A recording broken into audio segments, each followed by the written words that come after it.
Abbiamo ospite Francesca Marina, potrà darsi che si cambierà magari il nome, in che condizioni è? Le condizioni in questo momento sono gravi perché la bambina ha avuto delle convulsioni che stiamo controllando e stiamo studiando il motivo per cui può avere questa patologia.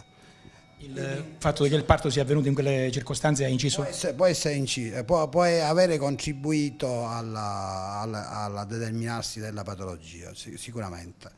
Quindi, come dire, stiamo cercando di capire. In questo momento la bambina sta facendo la risonanza magnetica e ha fatto già uno studio elettroencefalografico prolungato, e quindi abbiamo già iniziato il trattamento a cui ha risposto bene.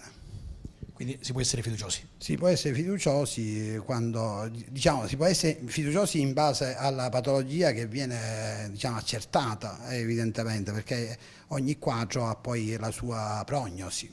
Quindi in questo momento siamo, come dire, possiamo dire che le convulsioni sono responsive ai farmaci. È un'emozione trattare un caso del genere? Sì, molte emozioni, cioè dobbiamo dire che noi siamo abituati a queste emozioni perché mediamente i nostri bambini sono molto impegnativi, cioè sono sempre bambini estremi, gravissimi, in cui giochiamo sul filo della sopravvivenza, e quindi per noi le nostre coronarie non è il solo giorno in cui si costringono e si aprono.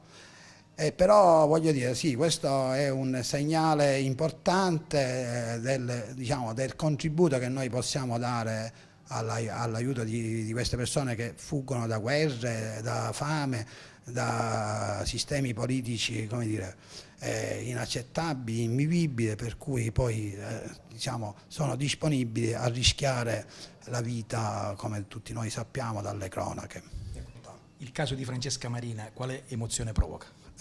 Questo, ripeto, l'emozione è come quella dell'altra bambina che abbiamo ricevuto 2 giorni fa e che aveva anzi era più emozionante perché è una bambina prematura in cui abbiamo, potuto vedere la possibilità che la natura fa di sostegno alla vita, cioè malgrado condizioni estreme, è una bambina prematura di 34 settimane, è sopravvissuta 6 giorni sulla barca, sì, in condizioni pesanti, cliniche impegnative, ma sicuramente credo che riusciremo a tirarla su con possibilità di successo per la sua vita e per la qualità della sua vita. È una soddisfazione per voi?